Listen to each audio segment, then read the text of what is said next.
All of the food we eat and much of the clothing we wear comes from plants and animals that are raised on farms. Farms are different in type, in size, and even in name.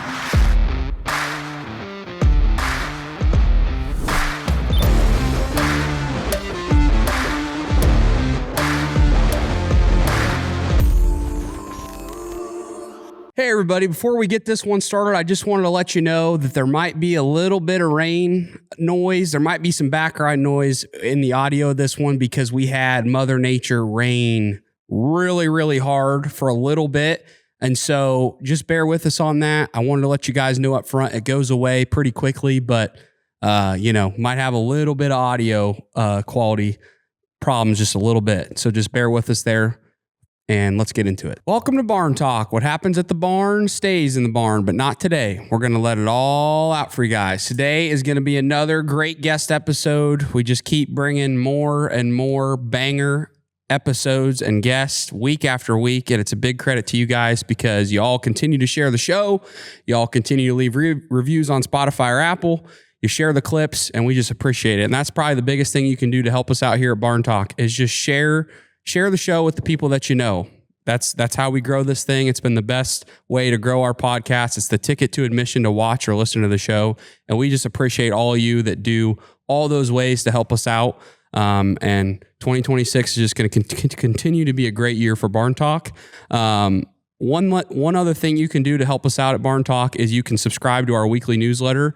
Join barntalk.com. We're putting out a weekly newsletter all about what's going on in rural America and our thoughts on it. It'll keep you informed.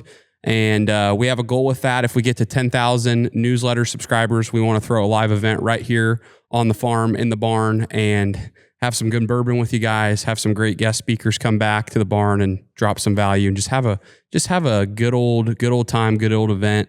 And yeah, that's what we're trying to build towards right now. So it's been good, but it's been good. It's growing really well. So we appreciate all you that have signed up for it, but man, it's coming along good. So how are you? I'm good. It's hot. It's hot outside. It is hot. Side dressing time of the year. We got 3 inches of rain over the weekend. Yesterday, I started back up side dressing. It was a little bit dicey. If it wasn't for the fact that we'd no-till and all that trash was out there, I probably wouldn't have been able to go. Today is going to be better. Hopefully get finished up before the rain. Corn's growing fast. Beans are growing fast. Everybody's yard's growing fast. Sweetheart's out mowing the yard. So that's good. That's a bonus. I had a great time at World Pork Expo. Saw a lot of you up there. Great to talk to you. Appreciated all the people that came up and introduced themselves. I got this white hat. I realized I didn't have a white hat. I look almost angelic, don't I? Yeah, I saw you when I was pulling up to the barn with a white hat on, and I was like, that's probably going to get dirty. Pretty brave, huh? It is pretty brave. It's kind of like me in a white shirt at a barbecue buffet. That's right. But I'll try to keep this one nice for the fine people that gave it to me. I got some quick advice for young people. Get to know everybody can, talk to everybody, learn how to say hi, introduce yourself, because you never know. You just never know the dividends that's gonna pay. So the fine young guy that gave me this hat that I talked to for a while, he actually was a feed salesman back in the day when I was selling hog buildings, and I saw him in their booth, and I was like, gosh, that guy looks familiar. And the first year that I worked for PSI, we were building buildings up for Kepler's up, north of Highway 20, north of Strawberry Point, and this guy was the feed salesman. And all these years later, he's working for grain and ingredient hedging. And so anyway, it was good to catch up with him. So you know what? Make those connections. It's about who you know. Yep, that's right. 100%. Yeah, you still have to know what you're talking about. So it's about who you know first, and then it's about what you know. So you still got to know it, but it sure helps a hell of a lot if you do know a few people. That's right. Who are we going to get to know today? Well, our guest today is in a sector of ag that's kind of under some controversy. It's an emerging sector in ag that a lot of people have an interest in. Rick Anglin is a fourth-generation dairy farmer from Arizona. He spent 17 years in the conventional dairy business before realizing that model wasn't working anymore and for his family's future. So he walked away, bet everything he had, and started Fond du Lac Farms. Today, they are a fully integrated operation. They raise the cows, bottle the milk, and drive it straight to the store and stock the shelves. They are raw milk providers for Sprouts grocery stores in Arizona. We're going to talk about the business of raw milk, cutting out the middleman, and what it takes to build a generational family business. So without any further ado, let's get into it. Yeah. Well, we're live, boys. So Rick Anglin, welcome to Barn Talk. Thank you. It's an honor to be here, guys. It's an honor to have you. Yeah. You know, we came across your guys' Instagram profile and what you're doing, and man, I gotta say, I'm a big fan. I love any farmer or rancher that's taking the world by their own hands and making something, and your brand is pretty incredible. So we'll get into all that good stuff, but I just want to say I commend you for that. It's awesome. Yeah, it's awesome. It. So, like, what, you've been doing this about 10 years. So about, Yeah. I mean, the farm, it actually started about 12 years ago. okay. Where I moved into this venture, like my family, I mean, I didn't like jump into the dairy business. I was born into it. Yeah. And so it's just something that's been a part of our family for almost 75 years in Arizona. So you spent like 17 years in a commercial dairy situation. Correct. And then you pivoted and you got into this. Yep. Was there like a moment in there where, maybe there was a lot of moments, but was there a moment in there where you looked to your wife and you were like, maybe this isn't what I was supposed to do? Like, Yeah, no, when we were building it, and I think we were talking about this last night, I'm sure people kind of thought I was like Noah building an ark out there in the middle of the desert. Yeah. And just thinking this guy's crazy. And I mean, cause I will always refer to our building as our site as purpose built. Like I didn't just go and rent somebody's place. Like I tried to think it all the way through, like this needs to be done to accomplish this, to create this brand and not, and a lot of research went into that. But yeah, like I remember being about a month or two out thinking like, oh no, like what have I done? And I think I referenced Bull Durham. I'm like, they're going to support it. Right.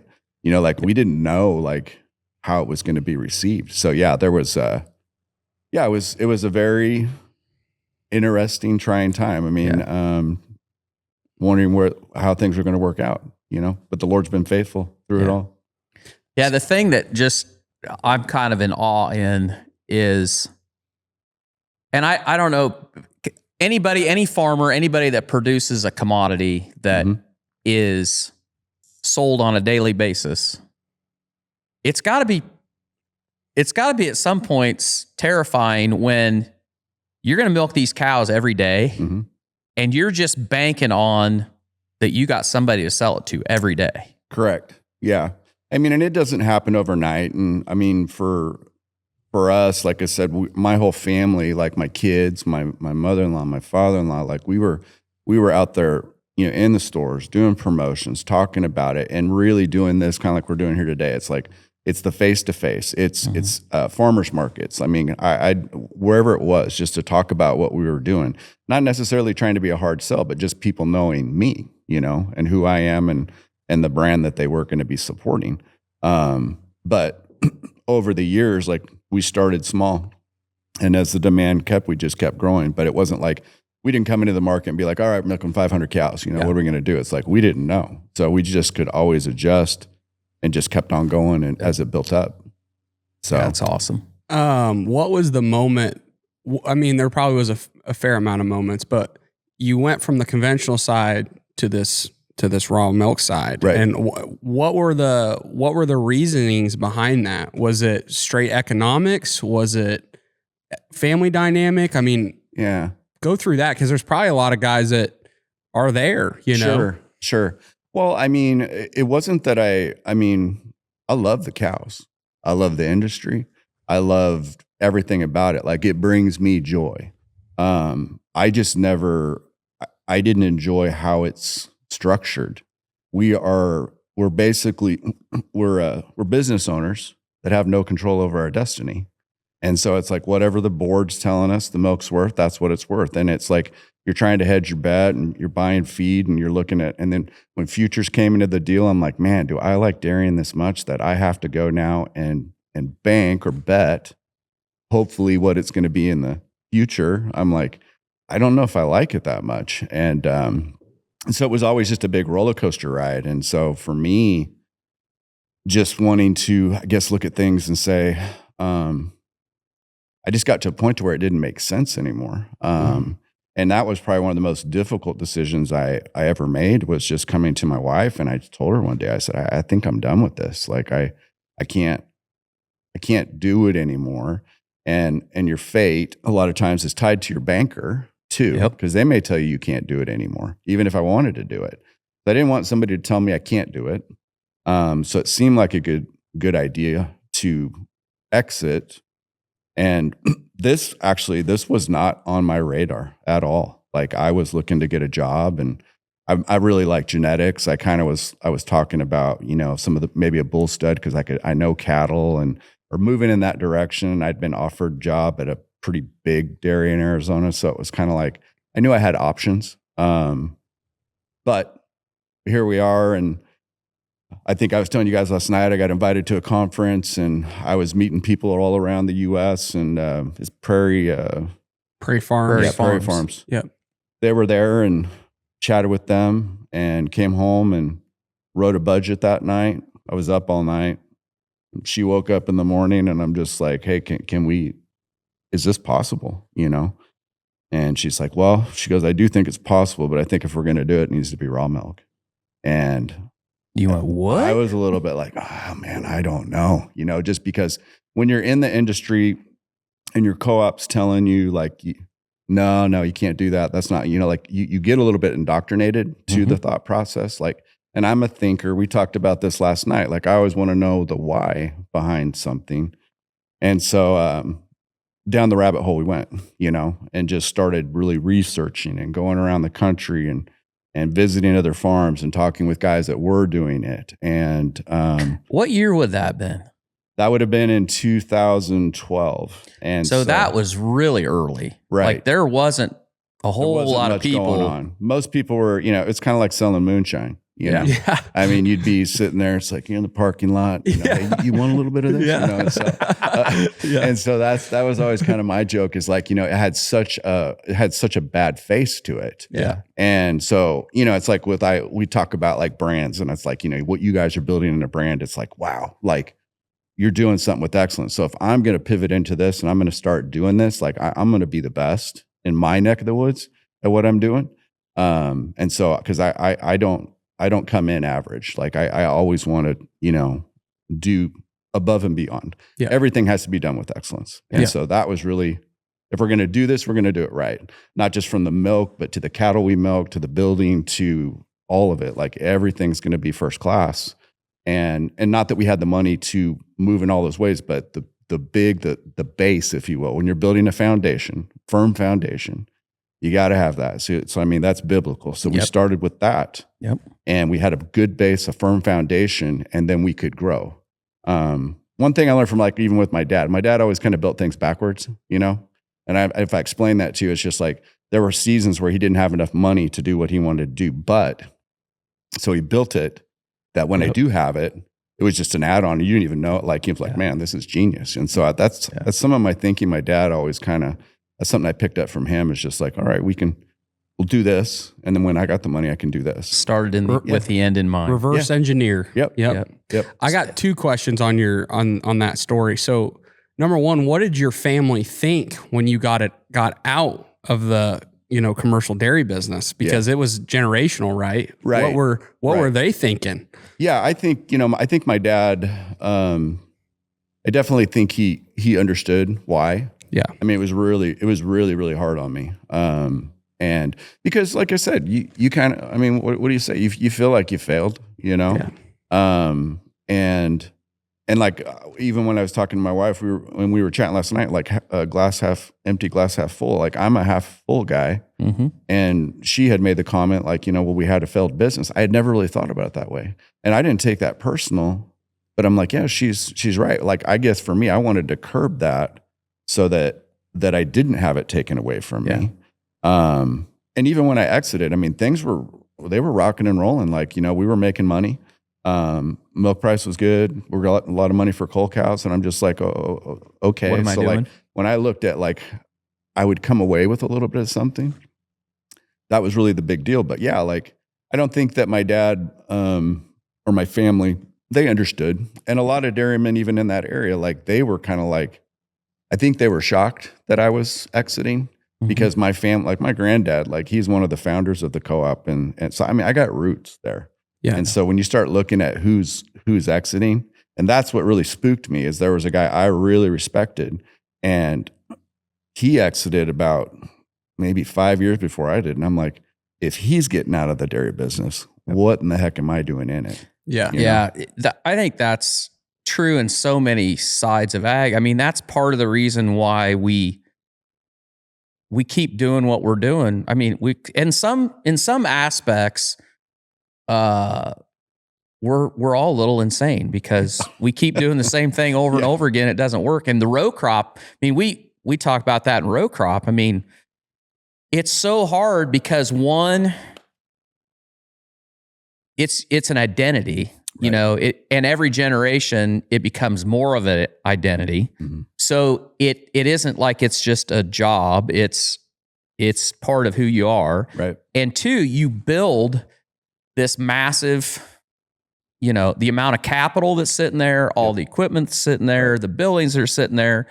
And I think a lot of people feel like the more you have, the harder it is to pivot, the harder it is to change, and the harder it is to just say, you know what, I'm walking away from that. Right. And I bet you there's a lot of people that probably looked at that. On the one hand, they thought you were crazy. On the other hand, there's probably people that thought, I kind of wish I could do that, but I can't for all of these reasons. Right. Mm-hmm. Right. So, yeah. When you went to that conference, you had said we were thinking about getting a job. You went to that conference, you came back, you started making a budget.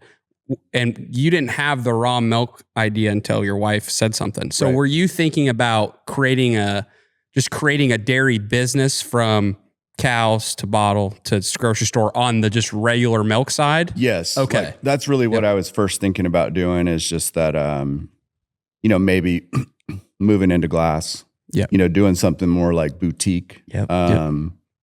And, because that sells, I mean, it just, and I mean, but for me, again, back to, I guess, authenticity, if you will, it's like, I wanted to do something that was unique to the market. We talked about this last night. Like, I don't want to be like everybody else. Like I want, not that I need to be known. That wasn't the motivation, but it's just like, I want to create this premium product that it's like, okay, like he's the only guy doing this. Yeah. And so that was really what it needed to be, regardless of what the path had been. Now, caveat to that though, too, is just that I'm pretty serious about health, and I like food's important to me, and sourcing and that kind of that is all part of who we are as a family. Mm-hmm. And so like this kind of track, like it was a sweet spot for me because it's like, I get to do what I love, right? I get to work with cows. Like that's my giftedness. That's what the Lord, that's what I know how to do. And she loves health, I do too. But like that was really important to her. So like it was a perfect blending, if you will, for our family, and just that she could really get behind what I was doing. And it's like when you got your partner along for the ride, and it's like we both believe in what we're doing. Like she'll tell me all the time, she's like, I can't do the work for you, but I sure can pray for you. I'll take that. Yeah. You know what I mean? Yeah, that's awesome. But yeah, just having your partner, like she's my, my encourager, and just kind of kept me going, kept pushing me. Yeah. And so here we are. Yeah. Well, it's not too late. If you ever do decide to do the glass bottle thing, you could just put her in a bonnet and she could be the image on the glass bottle. So that might be payback for all the prayers.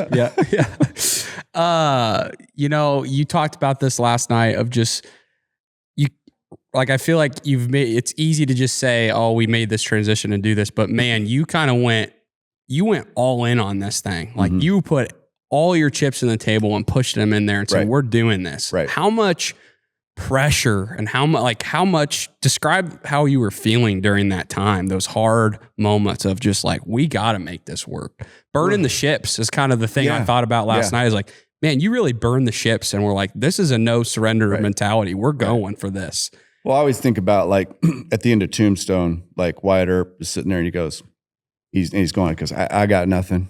I got nothing to offer you, nothing to give you. Like, and that's kind of where I felt like personally, it's like I sold everything if it had monetary value, it was gone. Like my identity was not tied up in anything. It was about, I got a family to take care of. Like, you want to talk about beg, borrow, steal, man. That was me. Like I just, can I sell this? Can I sell this? I got down to where it was just nothing. I had to trench a line, and it was $350 to rent the trencher. And I'm like, I don't know if I got enough to rent that trencher. This is where it was getting down to. And I was out, like I had a year's worth of sweat equity. Like we were working by headlights at night outside Weldon and just doing everything, what I could do, but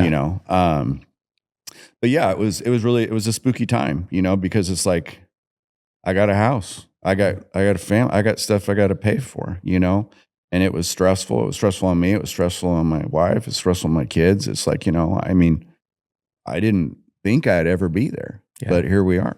Yeah. And when you were commercial, mm-hmm. I'm assuming that was probably a Holstein herd or a Jersey herd. Yeah, it was Holsteins. So talk about the thought process, because now you're brown Swiss. Right. Which that's unusual of itself, but going from a commercial herd to this, like how did you settle on that way to go?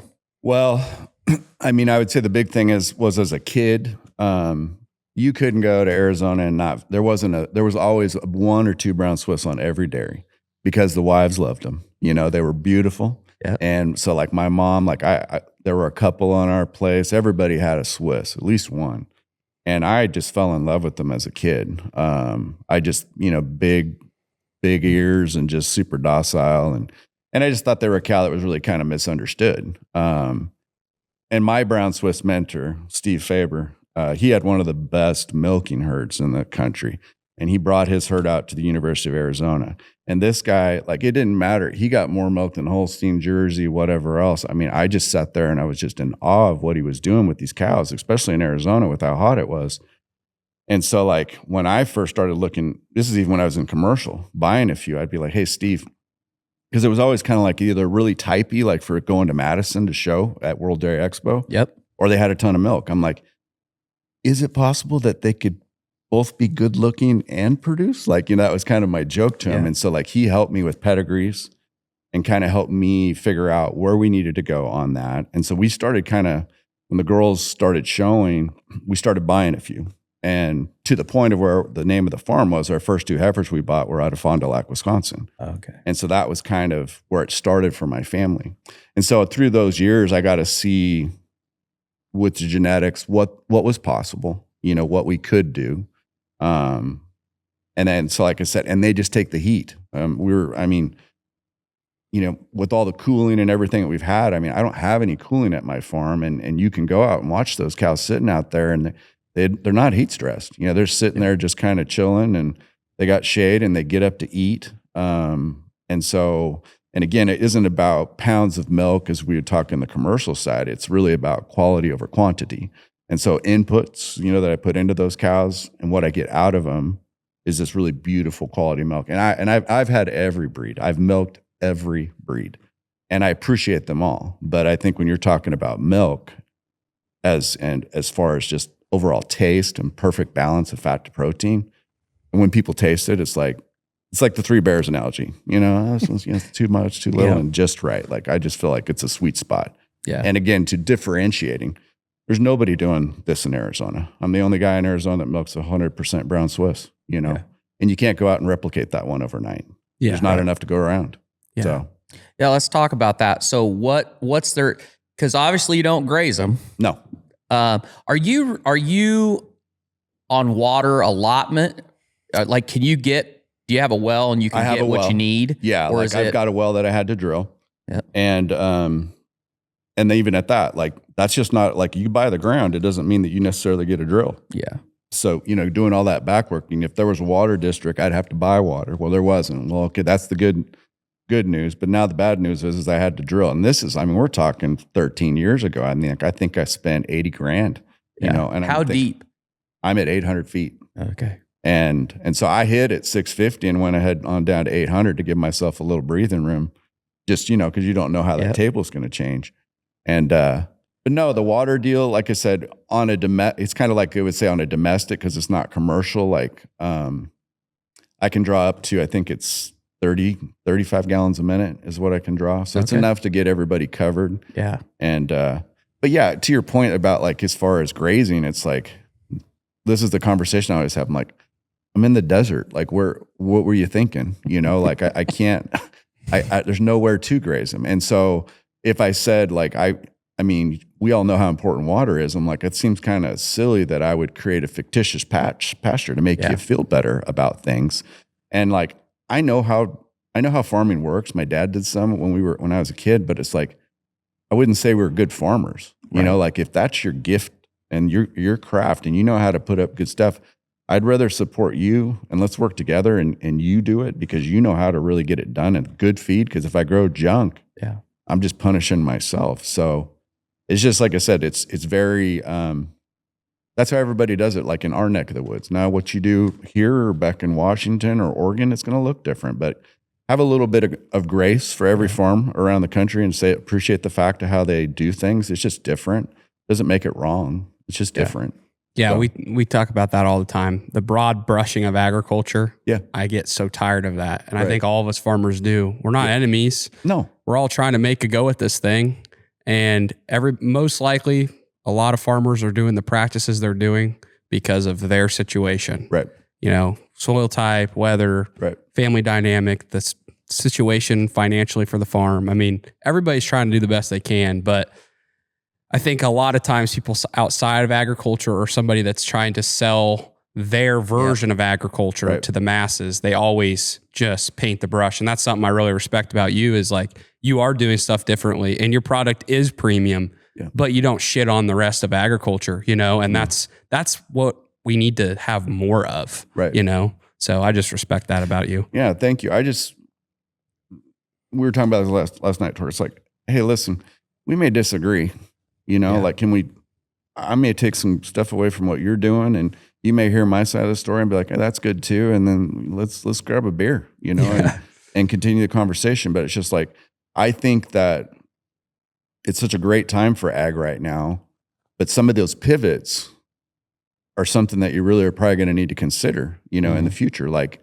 what's going to keep this farm going, you know, like, again, it's like we get comfortable and it's like, it's just, we know this is here and it just works and whatever else. And it's spooky.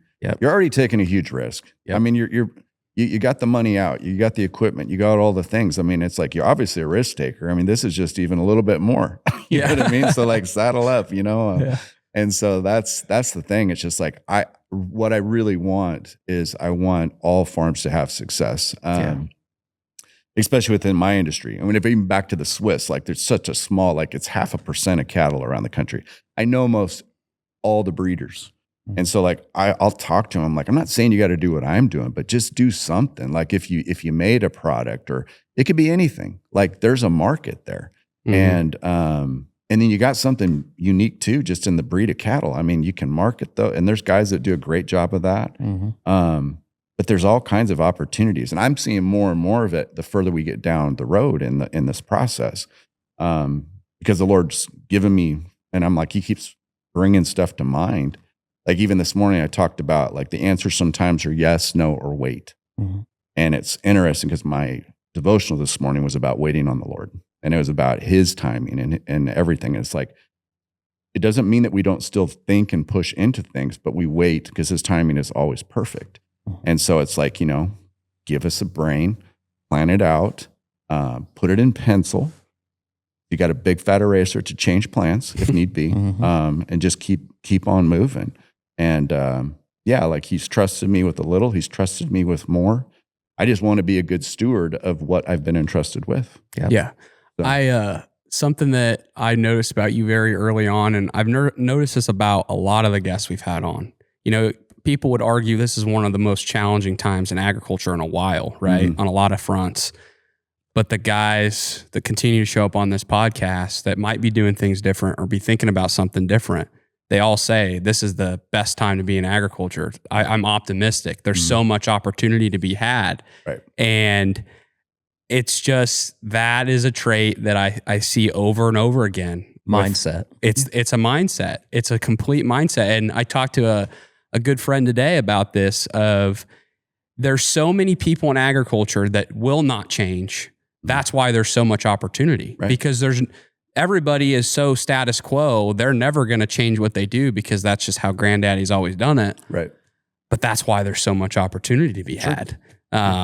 It's not a super innovative industry, but it needs to start being one, because we got to do something different. So yeah. Well, and that's it. So what are we doing? We're going to sit around and wait for our neighbor to fail, and that's it. A lot of it is like hoping, like, well, who's going to close shop? Watching the obituaries. Right. You know what I mean? So I'm like, that's what I was always kind of like doing. And I'd said too, it's like, I think we were talking about this last night, where I said, I like to write when I have a second and just to think. And I wrote this deal, identity crisis, am I a dairyman or am I a man that dairies for a living, and that was the real question. It's like, it was the hardest thing to look in the mirror and be like, who am I, but yeah, pushing through that, it's just like, that's it. Like, even when I exited and things were good, I think within the next year and a half, it was 5 or 6 bankruptcies in the industry. And I'm not sitting here, patting myself on the back like, oh, look how smart I am. I'm just saying that it's like, do your due diligence, like talk to people a lot smarter than you, and start looking around the country and look at trends. And you guys know this. It's like, it's not just the States. What's happening in China? What's happening in Brazil? Like I'm looking at everything from a global standpoint. Like, decision-making was being done on what's happening globally. Yeah. Yeah. And if you're not taking those, like, you can't just look at what's happening in your back. You're looking at this from a worldview on every decision that you make. So it's like, and I'm thankful, like, as I grew into those things. But yeah, I really, like I said, it's spooky, but I mean, I think that you gotta think outside the box anymore. And I'm super optimistic, not because of my business. I see so many cool businesses out there in ag right now. I mean, I see so much happening, and I mean, there's so many people crushing it in my neck of the woods. And I'm like, oh my gosh, what a great idea. Like, I'm first to applaud. I'm like, so it's like, yeah, I'm very optimistic, and it doesn't have to be big. It can be super small. It can be an intensive. You could be farming an acre or two. Like, I'm serious. Like, that's how crazy it is right now that you could have that success. And so, you don't have to think like, I'm priced out of this deal, I can't afford it. No. You can do something real small, and it can be super lucrative. I've seen it. I know it's happening. So, I mean, there's proof there for sure. I think we could run on this. We could do this whole episode and never even get to what we actually are here to talk about. I know, but I gotta keep going. Every time you talk, I just have more to ask. Faith, you've already hit on it multiple times. You're definitely a man of God, and that is at your core. I want to talk about when you were going through such trial and error and trying times of going all in on this, of the pressure. Right. How important was your faith to anchor you to reality and getting through this? Yeah, I think you asked me last night, like, when did you become a Christian? I'm like, well, that's a great question. I mean, I can tell you when my life changed, and it was, now we're probably talking close to 27 years ago. I mean, I grew up in the church. Heard it. I always felt like God was a big disciplinarian, like, I'm going to get smacked, you know what I mean? And so really not understanding his grace. And I think when you finally helped me with the work of the Spirit to understand his grace and what Christ did on my behalf, it just changed everything. And so it helped me learn how to become a better father, a better husband, a better friend. And I'm on this road to sanctification, and it's lonely. You're going to have like that core group of friends, that is going to encourage you in your faith. My family, obviously. But yeah, going through those times, because the business was tough, right? And then you go ahead and throw life into it too, and all the things that happen with your family and situations and life and death, and all the things, sickness and how, it all got woven in there. And it's like, sometimes it's like, man, this is relentless. Like I just, I'm literally on my knees, like, is this ever going to let up?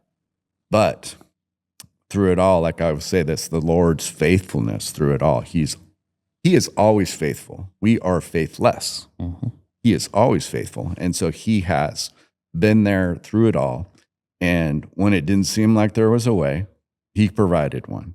And was it always the way that I would have chosen? Right. No. And I don't understand why. And I may never understand why until we get to heaven someday, if He is so kind to let me know. Or I'm going to go, oh my gosh, I didn't know. I see now. And so like, I take faith in that because like I'm passing through, man. I mean, this is not my home. And so like, if I talk about like even this business, it's like, it's His business. I'm a steward of it. He's entrusted with me. I can't lose something that doesn't belong to me anyways. He's been so kind and gracious to allow me to be the one at the front to run this for Him.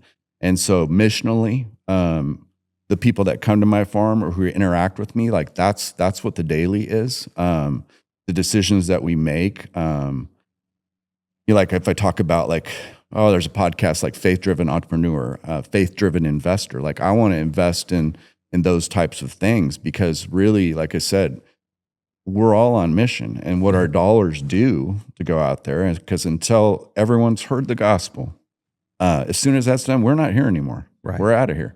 And so that tells me that there's still work to be done. So here we are. I'm going to do it. So if you come into my farm, I'll be like, hey, can I tell you about that?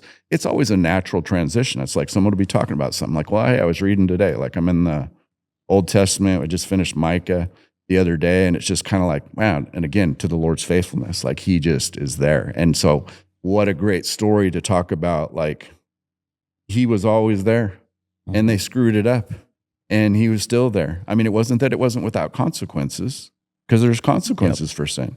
And so, and we're going to continue to sin. And so like asking for that repentance on the daily. And, when I was praying this morning, I'm just like, man, what an opportunity just to be here today. And that's what's been so cool about watching the show. It's like, I would agree. I'm like, this guy's got to be a Christian. Just the things, you don't say Lord willing, like that's the thing. I'm like, I don't know what tomorrow holds. I may not even be here. Yeah. But it's just like, that's so, because this last month, especially, like, man, the guest lineup, I'm like, whoa, this has just been wild. Like, I've learned so much, and then, well, whatever. I don't want to get up because we're gonna jump ahead, and because I just that's really good. And I have to say, we touched on this a little bit. Like, you're gonna notice a theme through here of us saying, last night we were talking this. Yeah, I don't know whether. So it's so great that we can meet guests like the night before, Yep. but it also is, it's like, man, if you think this is a good conversation, the conversations that we had before, and then we're always, everybody's sitting the next day going, what were we talking about? That was so good. What was that? Yeah. So anyway, but the older I get, I feel like, so old age is frowned upon right in our society. But I feel like for me and my faith, it is a true gift to be able to get old. Not in the ways that people think. I mean, there's problems that go along with it. I'm hoping that I can hold out on my hips and my knees until they make the sockets greasable. That'll help a lot, But to have that ability to look back, mm-hmm. like I've always said, the hardest thing for young people when it comes to their faith is they just haven't lived long enough to see how good God has been to them. Right. And when you have lived long enough that you can look back, Yep. that is a true blessing. Yep. Absolutely. So Yeah. Anyway. And I, somebody that's really spoken to me, and I've said it on here many times, is Joby Martin Yep. from Florida. I think he's great. And I bought his book and I read it. And there was something that stood out to me in that book about we were put on this earth to co-create on God's ultimate creation. Mm-hmm. And, one of the first things that God ever gave Adam was work to enjoy before there was ever sin in the world. Right. And, as somebody that's always felt like sometimes I might make work my idol, right? Mm-hmm. And I definitely struggle with that. But I was always wanting to do stuff, build stuff, create stuff, Right. and realizing that that was meant for us, Right. and that you can use entrepreneurship and your work as a vehicle to honor God and co-create on His creation. Man, that just stuck with me and hit me in such a different way. Right. Because, you know, it's just one of those, I think I was tough on myself about my relationship with work, Right. and thinking that it was taking away so much from God. But when you kind of tie them together and realize how important the work that you're doing is, and if you put Him at the center of it, it's a beautiful thing, you know? Yeah. And so that's kind of been my life razor now, is like, retirement's not a biblical value. Like Tim Tebow said this, I want to show up to heaven exhausted. Right. I don't want to show up well rested. Right. If all I'm remembered for is what I did on that football field, I had failed. Right. And I was like, man, if Tim Tebow's saying that, like, what are you thinking? You know? I agree. And like, I mean, a perfect example of that is like my in-laws in Dale, Maryland. I'm like, they are to have half the energy that my in-laws have. They are always on the go. And so I have my joke about my mother-in-law, which I love this woman. She's like, I'll be at church and I'm like, you know, are you new here? I'm like, oh, well, I'm Marilyn's son-in-law. Oh, everybody knows Marilyn. Like, she's the church lady. And they've been involved in everything, whether it was nursery or greeting or women's ministries. It's just like, wow, you know, like I said, they're retired, but they're not retired, right? Because they're just doing whatever's next. Like, when you serve your family, that's the thing, this multi-generational, talking about the importance of family. It's like, that's our family. Like, it's multi-generational. Like, you know, I got grandsons now. And so to see like my mother-in-law, who's a great-grandmother, who's coming over to watch my daughter, my grandson, you know, like, we're all just in each other's business all the time, and it's great. You know, and so many people look at that as a negative. It's like, we're raised in this society. Well, you're 18, get out. You know what I mean? It's like, that's not how the rest of the world Mom and I are does going it. cruising. Yeah. Get out of here. Yeah.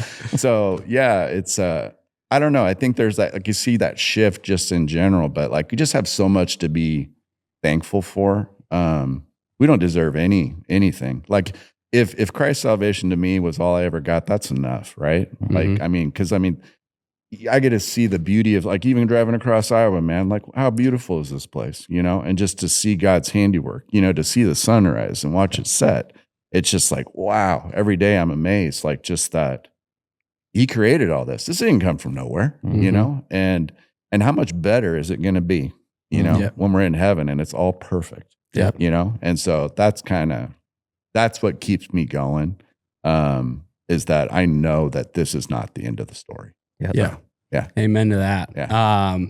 Something that, you know, I think that we glaze over, just like, I admire so much that you got out of the commercial industry, and instead of going and getting a job, you went right back into the fire. Like, that's something that I think it embodies the don't quit mentality. You know, every successful person you talk to, it's just, yeah, you might do something and it might not turn out the way that you want, but all of those guys say, or girls say, just don't stop the pursuit, though. That doesn't mean your entrepreneurship journey has to end there. Right. It just means that there's something else for you. And I just think about you. It's like, man, it would have been easy for you to go get a job, but you dodged said a bullet because a paycheck is so addictive. Yeah, Right. and benefits. You get you get a paycheck and benefits, and you're just like, well, wait.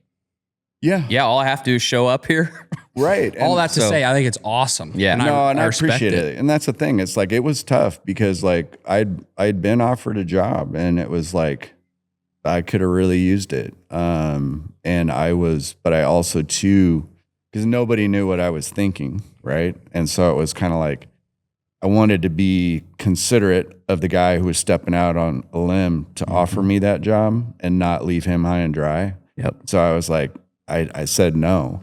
And even at that, you got my brain whirling here while I'm thinking about it. Like, when I was looking for property, I think I had 6 different pieces of property in escrow, you know, that all fell out for some reason. Just didn't work, you know. And even at that, I didn't have my realtor's license, but I went to real estate school and went through the program, and I did it in a crash course in 2 weeks. Didn't end up getting my license, but learned enough to what I was looking for about zoning, permitting, where you want to be, all this stuff. I wrote the contract when I purchased the property on by myself. I sent it off. I'm like, did it all to a title agency. You know, I'm just like, it was kind of wild because the guy I was dealing with, he lived in Florida.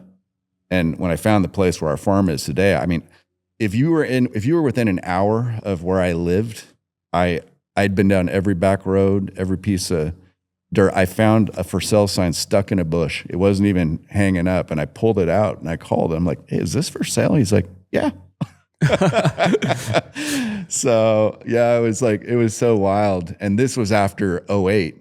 So like, oh yeah, every piece of dirt was, had been worth something. So I'm not kidding. I'm out in the middle of nowhere. There's there's pieces of property, 40 acres that guys had paid over $1 million for out there.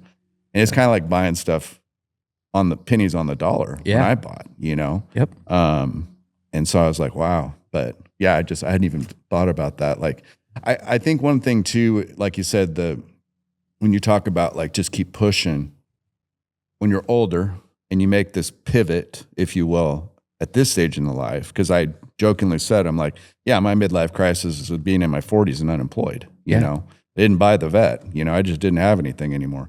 And so like every decision over prayer needs to be very calculated because I don't have time to make mistakes. Now, I'm not saying I didn't make mistakes through this, but I really tried to minimize any of the mistakes. And so using that knowledge of being older, and I'm always saying this to my son-in-law, is like, learn from me. You don't have to make the same ones I did. There's historical data that 98% of the time, not me saying, just you can go online and see that it tends to work out this way. Now, you could be the exception. You could be the 2% where it works different. But there's just some baseline stuff that we know doesn't work. But there's a lot of freedom, and you just need to be careful. That's it. Like, I just wanted to, my wife would, I think at times thought I was dragging my feet. I'm like, I don't have time to screw this up. Like, I need to be sure that every decision is the right one. And I'm thankful because the Lord's blessed that, because I think we've made a lot of good decisions, and here we are. It just kind of keeps going, you know? So yeah, it's awesome. So, and that last thing, and we'll move actually into your operation more. Sure. But I noticed this from last night.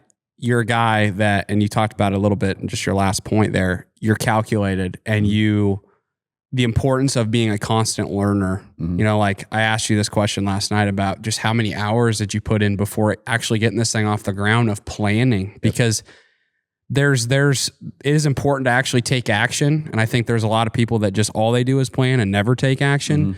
But another trait that I see with guys that come on the show is they're constant learners, and they're calculated, and they make sure that they gather as much information about what they're heading into before they just head into it. And I feel like you did that really well too, it sounds like. Well, yeah, thank you.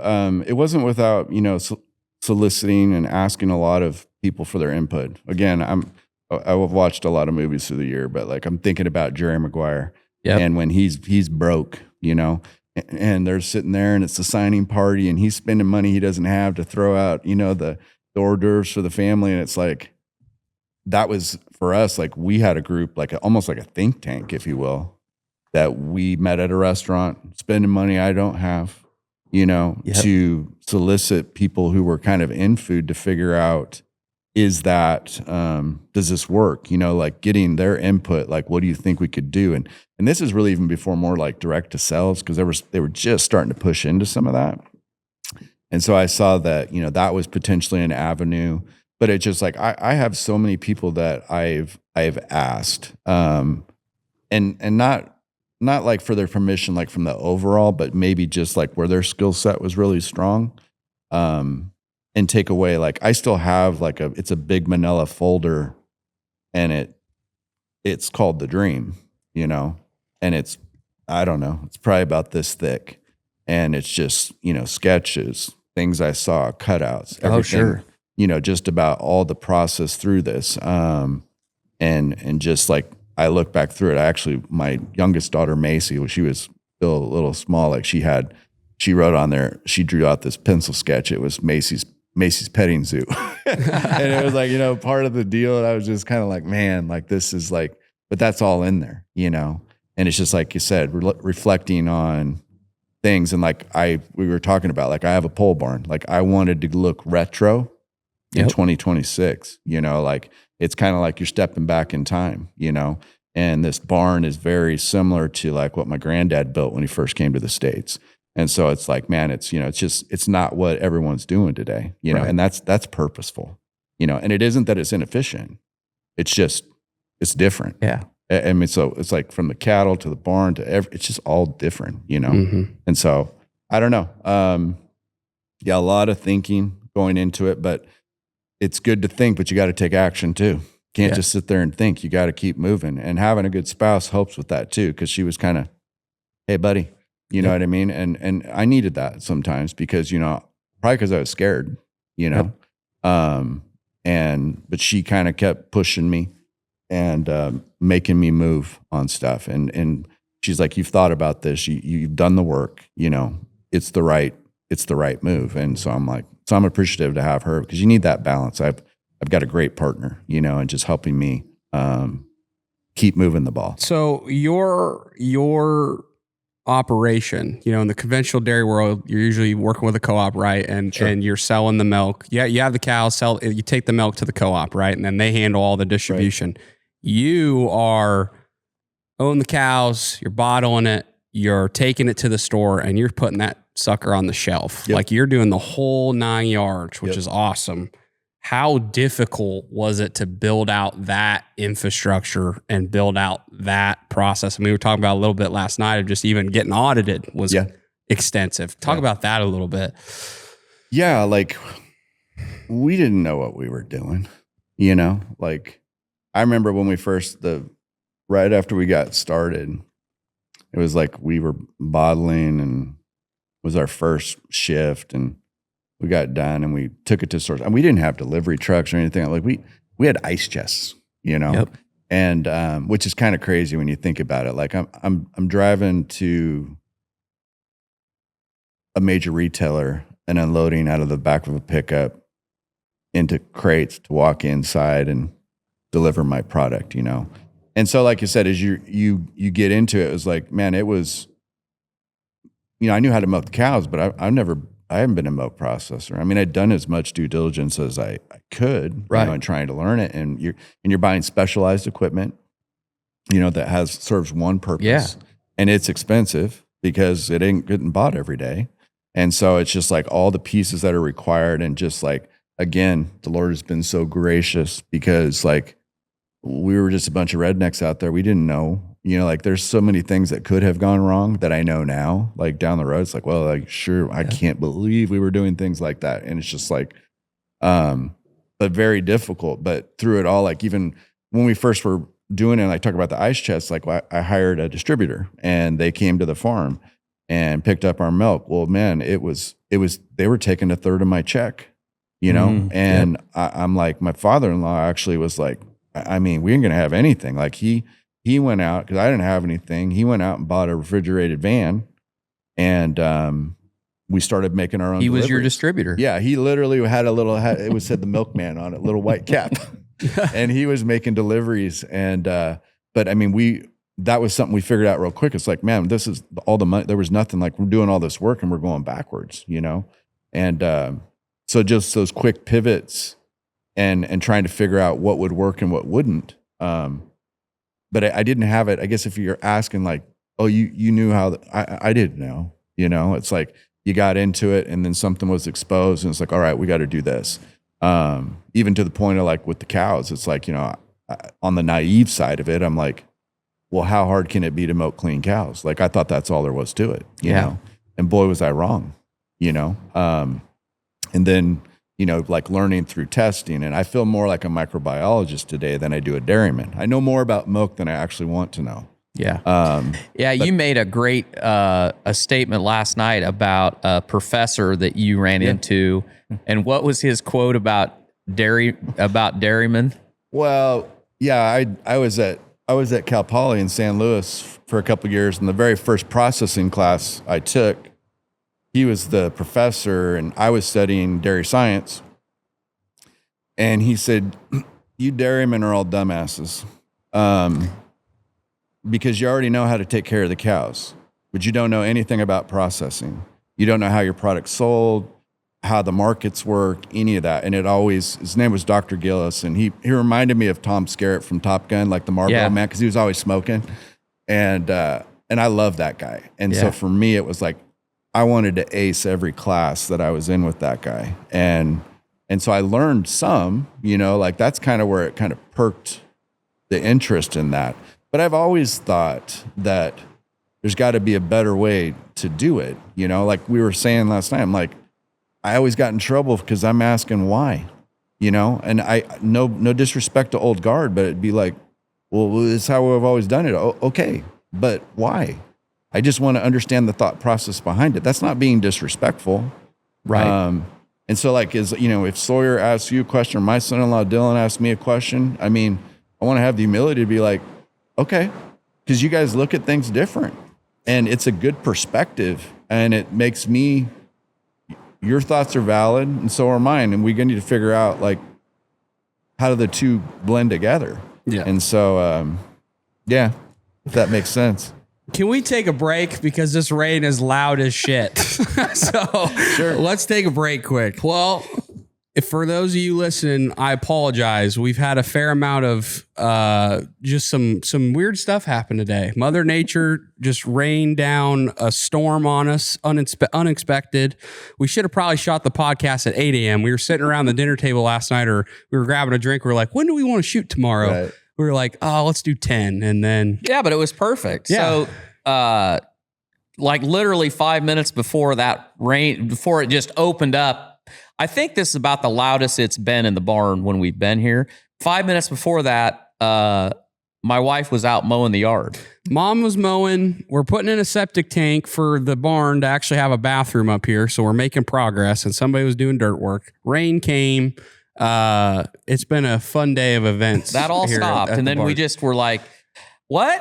Yeah. So everybody that thinks that this is just a studio or not actually in a barn, I'm here to tell you, this is an actual barn. We are in a barn, and we found a new leak from our fancy roof we put on. I think there's a piece of corner trim that might need some blackjack. Yep. So, well, why don't you...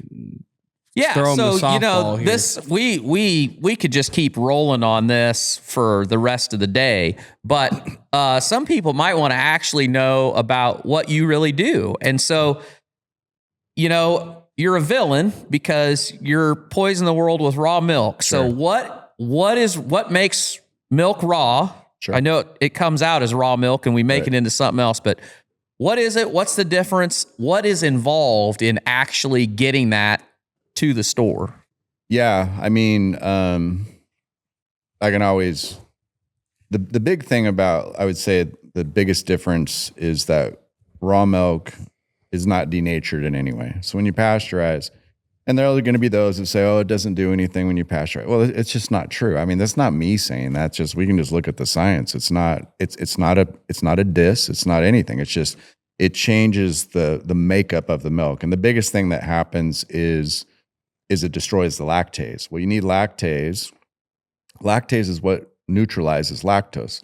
So when you look at our country today and people say, well, I've got a milk intolerance, I can't drink milk. Well, it's typically because lactose is hard. Like they use it in candy and stuff like that. It's not easy to digest. So if you don't have a naturally occurring enzyme in there to neutralize that, and I can use myself as a case study. I think when I was a kid, I'd go down and I'd open up the tank, especially in the summer. I mean, it's 115 outside. I'm like, I want something cold to drink. I'd get milk out of the tank and drink it. And that probably wasn't even really good raw milk. Because there's two types of raw milk. And again, caveat, I'm not dissing. I'm just saying there's milk for pasteurization and then there's milk for consumption. Yep. I make raw milk for consumption, and everybody else is, if you're doing it on the commodity side, it's done for pasteurization. You talk about being a villain. Well, I mean, to me, like even within the industry, the crutch is the pasteurization, like you can save it, if you will. Yep. And if you really want to take a historical look and look at where we're at today, and you go back into, I mean, pasteurization is new technology. Like it's barely over 100 years old. And so everybody was drinking milk on the farm. You know, they had their cow and they did that. And then as Industrial Revolution came into play and Louis Pasteur discovered this technology, I mean, I was watching this. I don't know if it's 100%, but I got a feeling it is. Like the Rockefellers had a lot of money, created this technology to build this stuff out. Well, what do? You go lobby Washington, you know, and say like, we got to ban this, because raw milk got banned, like I think in the 30s, you know? And so it's like, isn't that interesting? You know? And so here we are today. But what I've noticed is that it's different for every people group, like every ethnicity, if you will. You know, there's some ethnicities that just can't drink milk. It's just, but I have found personally that if you haven't been able to drink milk, and I would be scared to death to step up to the plate to try it. If you're on the floor in your gut and you're just reeling because it hurts so bad, like, would you be really willing to even try? You know, but I've had people that I've gotten emails from, I haven't had milk in 30 years. I can drink your milk. And I'm just like, isn't that interesting? Yeah. And you'll see now within the marketplace, a big push into A2. You know, everybody's talking about A2. I'm a little bit of a skeptic at times, because anytime an industry pushes super hard in one direction, I feel like we're always like, oh, we went too far and we got to come back the other way. And so like, that's the big deal. And so A2 is a casein. Now, if you can't drink raw milk and your stomach's still bothering you, now let's talk about casein content. Maybe it's A2 will work for you, but they've kind of, like I said, to me, the natural progression is if you can't drink milk, maybe if you tried raw, it might work for you.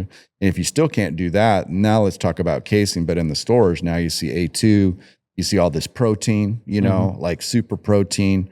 And everyone's pushing into that market real hard because people want protein. You know, whey used to be a discard in the co-op. We're trying to figure out how to get rid of it, you know, sell it to the beef guys, and they were mixing it into their stuff. And now, like, it's one of the most coveted thing, if you will, of a plant making, you know, whey protein. I mean, it's like all the byproducts, if you will, now are worth a ton of money. Yeah. So that's kind of where I see it's just like, for me being a small processor, I can't really jump into that market like the other ones are, because they can buy those. I don't think milk in the future is going to be sold necessarily on the fluid level. It's going to be dissected into pieces and sold as parts, you know? Okay.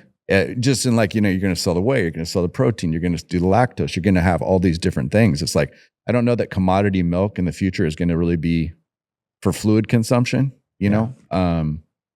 Yeah. So let's talk about that. What's the difference between raw milk, pasteurized milk, and now then you see these drinks, bottled milk, whatever, that is ultra pasteurized. Right. How does that work? Yeah. I mean, on the, you know, like you said, the raw obviously is not pasteurized. And then you've got, you know, there's different forms of pasteurization, you know, high heat, short temp, vat pasteurization. You'll see some smaller farms that will do that. It's like they'll say like it's as close to raw, you know, because it's not. It's maybe taken up to like 145 degrees and held at like 45 minutes. Everybody's times vary. But the ultra pasteurization is like, shoot, you know, we can set this stuff on the shelf for like 60 days. And I mean, for a retailer, that's a great deal, because like nobody wants to shrink product out. Right. And so it's like, when you can set something up there and like, don't have to worry about it. I mean, 60 days, I mean, wow, you know? I think it's interesting because I've seen that, and it's kind of marketed like, so you would think, you know, in our consumerism world, it's like, well, ultra pasteurized is better than pasteurized because it's ultra, you know? But if you pick up a bottle of anything that's ultra pasteurized and you read the ingredients for a bottle of milk, it's a pretty hefty, like that's a pretty hefty ingredient list to get. And granted, they're making claims about how much protein it has and all that, but it's so interesting how marketing, I mean, you can literally market anything. If you give some ad company enough money, they can spin anything. So, well, so what are like people that hate on raw milk? Like, what's the big deal? Because, you know, I've never had raw milk. I've always just drank it from the store. That's how I grew up. It always sat well with me. I love milk. I've never dabbled in raw milk, and because it's just never been available. I guess. And there's this stigma about it. So what are the haters saying about it? What do they say? Oh, you shouldn't drink raw milk because of this reason. Yeah, I would say obviously the biggest one would be, the bacteria, the potential of that. And obviously that is a real concern, but, again, not my data, but like if I go to the CDC and I look at recall, and I'm talking from vegetables to milk. I mean, there really is no such thing as 100% safe food. We know this, right? I mean, it's not possible. We talked about this living in a fallen world. Here we are trying to make beautiful stuff, and it's just like it doesn't always work that way. And that's not a get out of jail free card. I'm just saying, like, we're going to do our work with excellence every day to provide what we feel is a very safe product that has full nutritional benefit, beneficial enzymes. Nothing's denatured in this deal. You're getting the full gamut when you consume raw. Yep. And it's, like I said, straight from the cow to the tank, to the bottler, to you. I mean, it's as close to having your cow out in the backyard, you know? And that's what it used to be. And so like a lot of folks, like I said, hating on it, it's just like, I think anytime you, and I know we are all like-minded in this, when you're thinking a little different, you're a weirdo. Yeah. And it's like, okay. Cause I mean, I've known people that rolled their eyes at me and, and I've known these guys for years. I'm like, okay, I'm not doing this to impress you. And I wasn't doing it to be like, at the time, like, this is the way and you all are wrong. I'm just like, as I got into it and I started learning more about it, and I could drink it, I'm pound milk, and they're like, well, what about all that fat? I'm like, I think I'm doing okay. Mm-hmm. You know what I mean? Like, it's not like I'm, and let's just be honest, as a culture right now, we are the most unhealthy that we've ever been. Yep. And so it's like, you have no gut biome, your gut is off. Everything starts with your gut. Your gut tells your brain that you don't feel well, right? So it's all about your gut health. And so this is creating a natural flora, if you will, within your gut. And if you haven't been eating or doing that, like, it's a transition. We don't get Jack like Sawyer overnight. Like, it's a process, right? You got to keep working out.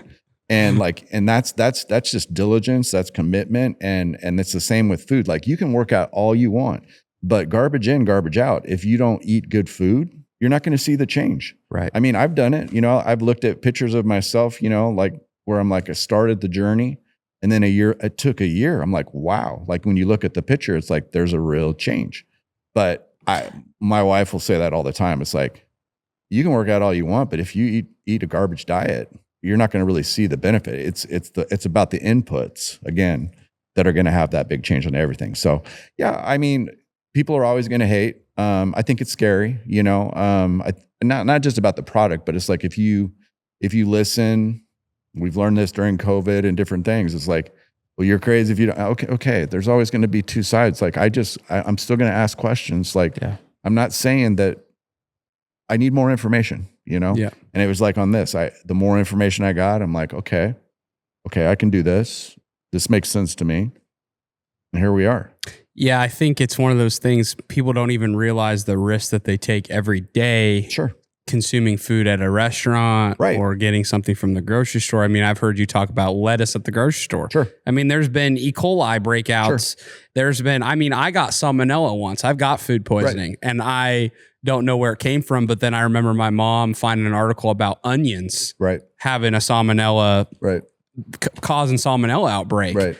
And I remember I was like, well, I did go to Who Hot like not too long ago. That might have been something. I was going to save them and just say a Mongolian grill, but you just threw them under the bus. We're all pretty sure it came from the Mongolian grill. Yeah, Mongolian grill, whatever. But all that to say, like, people will go through that line, no problem with that stuff sitting out, or they'll go to Subway. Sure.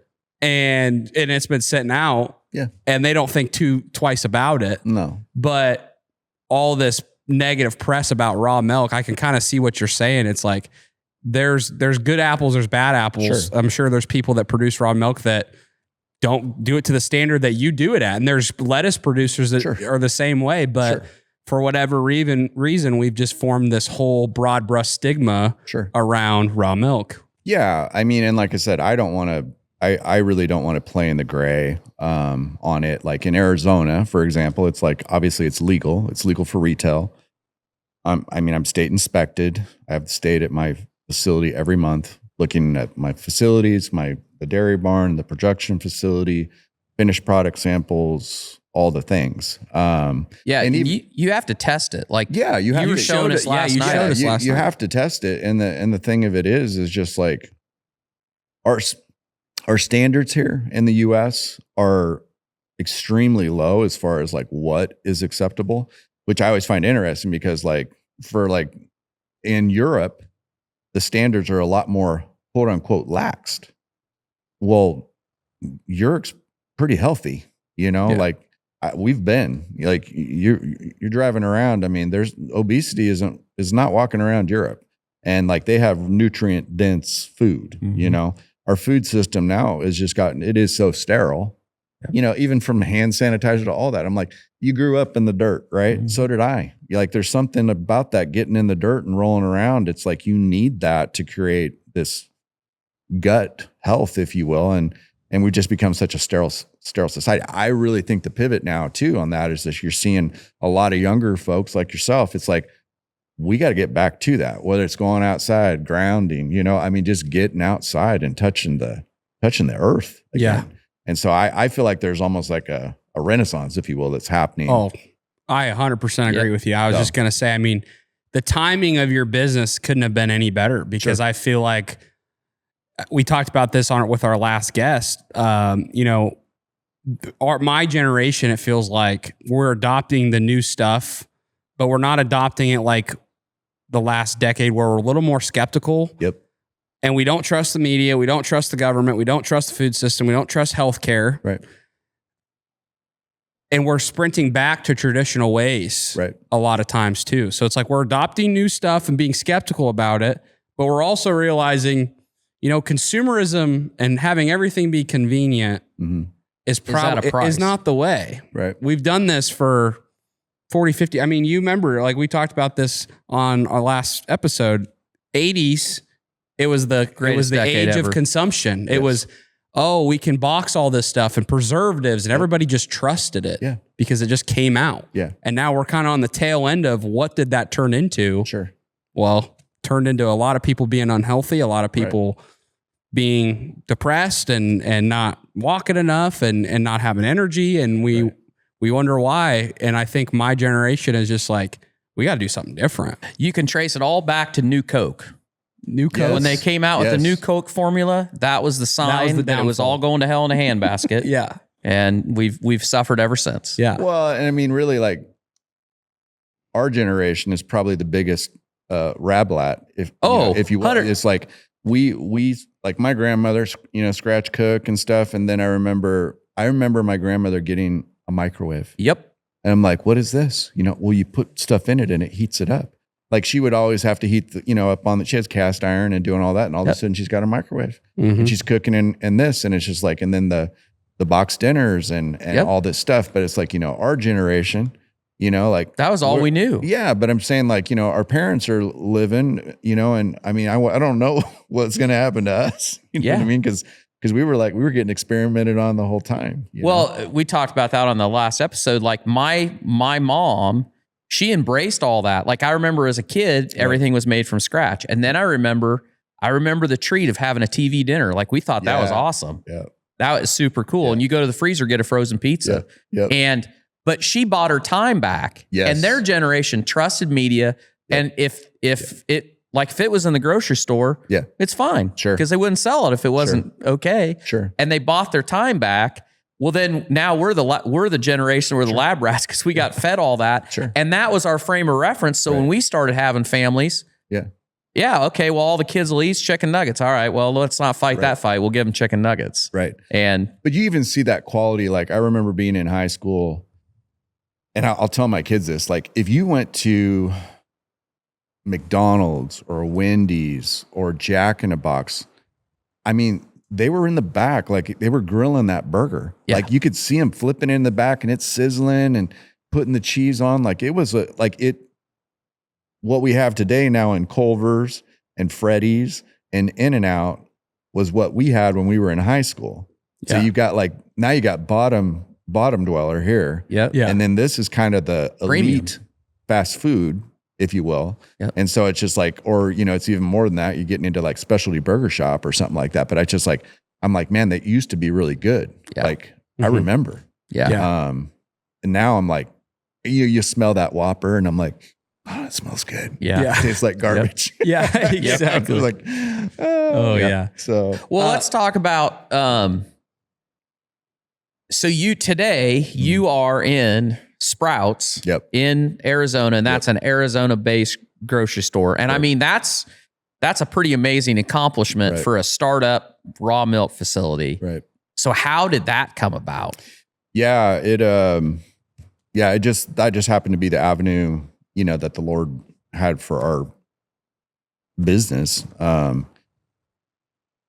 had heard that Sprouts wanted to carry it in Arizona. And I'd found out who the category buyer was, and I'd sent an email, and this is about 2 months out. And from you going into production. Correct. And so you had done all this. You'd burned the ships. We're building this. We're doing it. I was betting on it, but you didn't have anybody to buy the milk. I had no paperwork on it, and balls. So I hadn't heard anything in a week, and I'm getting super depressed. And I think I was talking to one of my friends. He's like, man, why don't you check, be sure. So I called back, I checked the email, and I had one letter off on the email address. And sent the email again, literally sent it. And I'm walking back to the barn, and it's a response from the guy. He's like, I'd like to meet with you.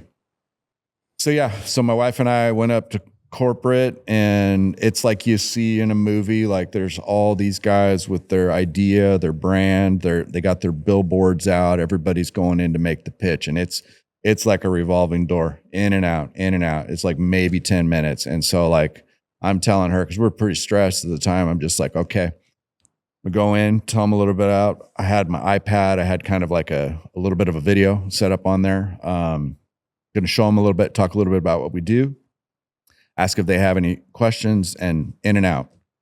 And so made my little pitch, and I said, I don't want to take a lot of your time. Do you have any questions for me? And he's like, oh, I have time. He's like, I want you to start at the beginning. And so we were in there for about an hour and a half. And I always have to say too, I said, if they decide they want to do business with us, please do not cry on the guy's desk. And so, we came out, and he's like, we want to do business with you. And so I remember as soon as we walked out the door, she had a death grip on my hand, and there was a stairwell, and we went to that stairwell and just were both just sobbing. So that's kind of how that happened. But, Sprouts starting in Arizona, and I mean, they're a huge corporation now, and they've been a really great, great partner. But a very much, I would say, from my experience, was a very family feel. Like Sprouts grew with me. Yeah. We grew that category in Arizona. I mean, the reason people know, and I'm not saying this from, pat on the back, but the reason people know about raw milk in Arizona is because of the work that my family did to create that category within Sprouts. And so, like I said, it was just a continual, small. We had always been chasing the demand, because it's just continued to grow over the last 12 years. So you probably had a little bit of terror. Mm-hmm. So you're almost done. You're 2 months from start to produce. You don't have anywhere to sell this. Right. You walk in there, you come out, you got it. So you got a little bit of terror walking in there. You got it. So then were you like, okay, holy cow. Now we actually have to make, have to make it and deliver it. How the heck are we going to do that? It had to just be a roller coaster of emotions because each step of the way is fantastic, but terrorizing at every step. Yeah, it totally is. And like I said, it's just you learn those lessons real quick as far as we talk about plants and that plants are balancers. Our co-op is a balancer, and they're as if you produce milk, consider the co-op, you're done. You don't have to worry about making those decisions. What are we going to do? What are we going to make it into? All those things. Yep. I have all those things on my shoulders, even though we have a small plant. Yep. So I have to figure out where this product's going, what we're doing with it, what business we want to try to solicit, who we don't want to do. Like, I don't want to do business with everybody. I'm not just looking for a place to set it in there. I want real partnerships, people that see value in our brand. And like I said, like-minded. And I see, like, I like your brand. I like what you're doing. I want to be a part of that. So like, a lot of, you look, Sprouts obviously has the majority of our share, but like the people that we do business with outside of that, I mean, I believe in what they're doing too. So what year did you start delivering milk to? We started in 2014. I'll never forget, because I was inspected by the state on my birthday in July, and we got the permit to operate on my birthday, and we moved cows in the next day. Great time of year, right in the middle of summer, about 110, and so that was a whole day, like just getting them there. And I mean, you reflect back on what it was. It's like when we didn't have, like I told you before, I didn't have any money, like even to the point of shades. Like, I didn't have like a real shade. I had netting. It was basically a glorified coffee filter. It was enough to give them a little bit of a break, but I mean, like, I had no protection from the elements. And then I told you about, like, we had rain and flood. And I mean, if it could go wrong, it did, those first 3 months. And then you're really questioning, like, what have I done? You know what I mean? Yeah. And I'm sure she thought, what have I done too? But it's like, my mother-in-law, she always believed in me. Not to say my wife didn't, but it's like, when you're discouraged, it's like, just kept on pushing, you've got this, you know what you're doing, and baby steps, man, just keep on crawling, and that's it. Like, you got to crawl before you can walk. And we definitely crawled. Yeah. You've said, I mean, we talked about this last night. You want to build this, like, your North Star with this brand is to make it the most premier luxury milk brand in the whole state of Arizona and be the raw milk brand of Arizona. Sure. What do you, how long do you feel like that could take? And do you feel like you're on track to accomplish that? Yeah, I think we're on track. I mean, we've already done it. Yeah. I mean, they talk about, what is it? Imitation is the greatest form of flattery. Yeah.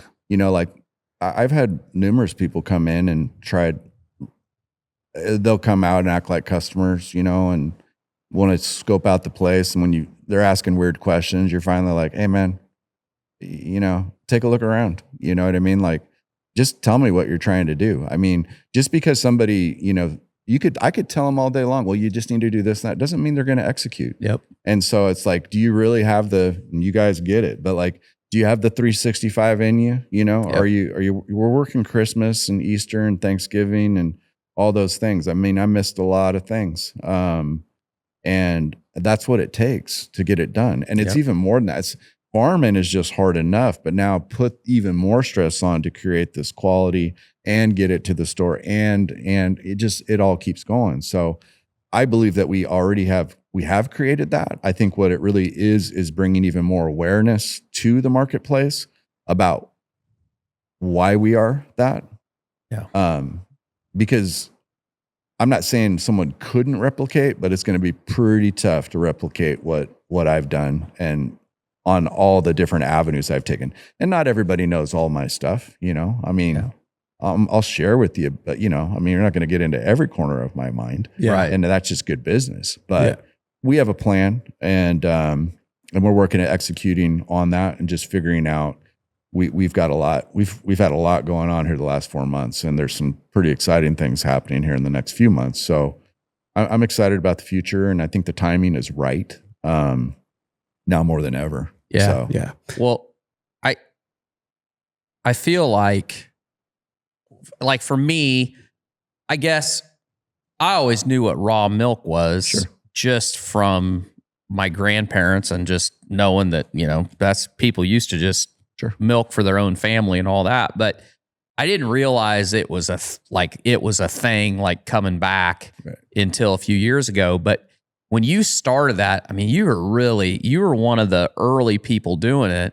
And then I asked you this last night, but I bet you I feel like COVID just flipped a switch for a lot of people. And from what was that like? One, what was that like trying to keep producing, delivering and all that during it? But what did that do to your business?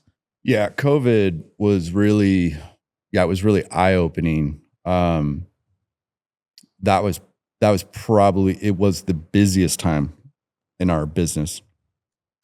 We really kind of blew up during COVID, and it was the scarcity mentality, toilet paper, whatever, you couldn't find it. Now it was not funny, but the reason that people had emptied the milk shelf, my milk is not cheap. So it was the last milk sitting in the shelf. Like you'd go in, the whole place is empty except for this little deal. And so people were picking it up because it was the only thing that was in there. And then we were getting calls. Hey, I just bought a bottle of this. Can you tell me what this is about? And explaining, what it was. And so we would deliver, and then usually within, it could be an hour and a half, 2 hours, we're getting a call from the store that they were already sold out of our milk. Could we bring more? No. See you next week. You know what I mean? So it's like, I got all these stores I got to take care of. And it's funny as I think about that now, the way it is now when you go into the grocery store is you got that whole case of milk and my milk sitting here on the bottom. This is all full, and where my milk sits is empty. Yeah. Because people literally will be at the store waiting. They know our delivery day, what time we're normally there. You can come into the store and you might have 5 to as many as 15 people standing there waiting.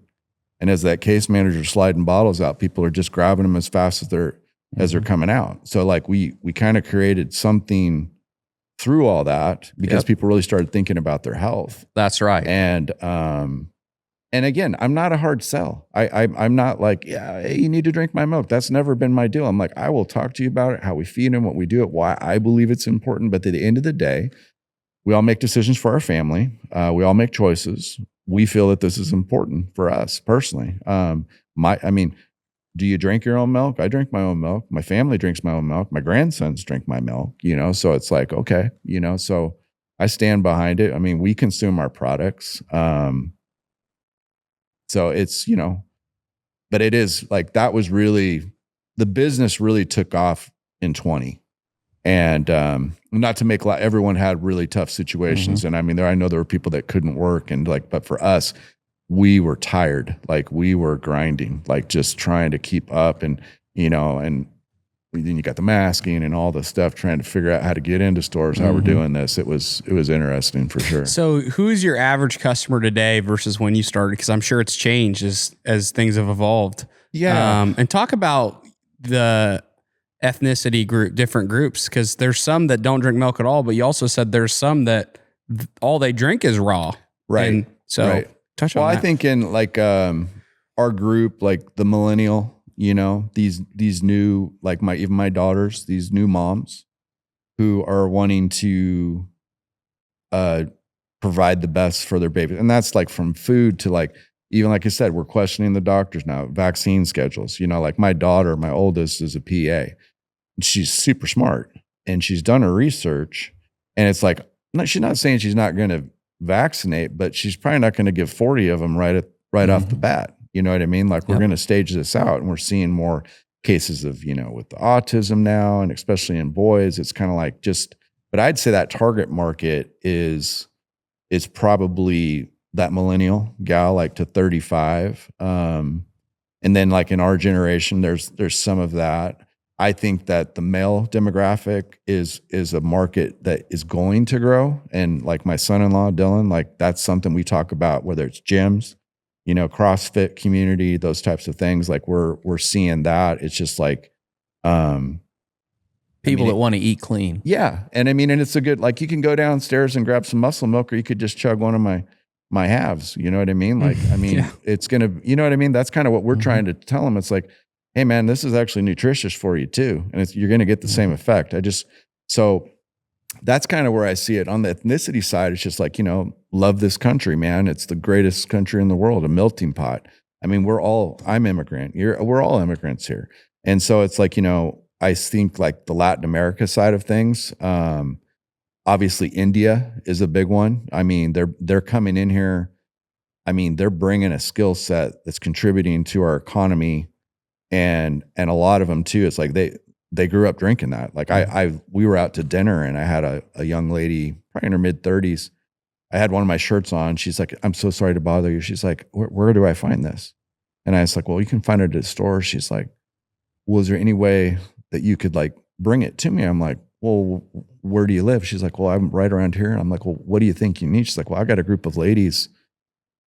I don't know. She's probably 50, 60 gallons a week. You know what I mean? And I'm like, and that's just from having it, but I'm saying like, you know, that's a big deal. So it's like, that's important to their culture because they make like cultured products and different things like that. So I think the European side of things, there's just a big group that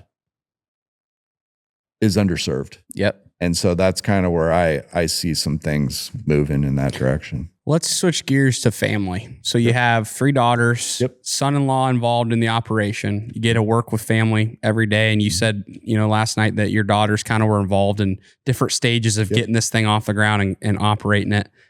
Was it always a goal for you to bring the next generation back to the farm, or has that kind of just evolved as this has evolved? Like, talk about family involved. Yeah. Obviously having the girls, it wasn't that,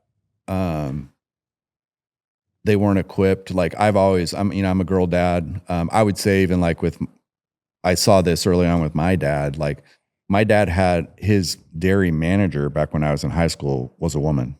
Like that was kind of unheard of in the industry. Like she was running the show. And, so obviously I love women. I have daughters.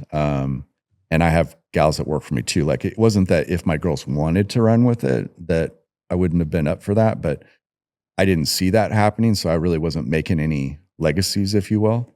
And so I was kind of like until, you know, thinking someday that we'll sell this and that will be the end of that. And that's fine. But then like my son-in-law, Dylan, you know, he came to me and bugged me for about 6 months about wanting to come and work at the farm. And he had a really good job. He was in sales, you know, and I just kind of kept saying, buddy, you don't want to do this. And he's like, no, I want to. And so he came and he's crushing it. And he's, like I said, never been around a farm, you know? And so I wish I could do the matrix and just plug him in to my brain. And so like, that's what he's like, I need this from you. And so we both have been grinding so hard the last couple of years, that time has been tough because like we've implemented so many new things, but he doesn't think he knows, he knows a ton, you know, and he's already starting to look at things the way I would look at it and think about it, but also too with different perspective. And that's the thing, like he'll say things to me and I'm like, it's a great idea. You know, like he's looking at things very differently than I do. And a lot of like our different, if you will, future market strategies are his thoughts. And so between he and my daughter, Chloe, you know, just like I've had the most fun in the last 2.5 years working with my kids. Oh man. I mean, people complain about working with family. I mean, this has been the greatest gift. And like I said, from every aspect, like, you know, my mother-in-law does the books, you know, so it's like, you know, she's sending me stuff like, you know, do I pay this? You know, it's just like, we all kind of work together. They've all served me in some form or fashion, you know, getting things done. Like when we talked about that auditing, you know, it's like my oldest daughter was helping me with the audit. My middle was outside doing stuff and can do anything. My youngest is just, you know, she's cracking the whip. Like, you know, I just gave her a list and said, I want these done. Tell these people what to do.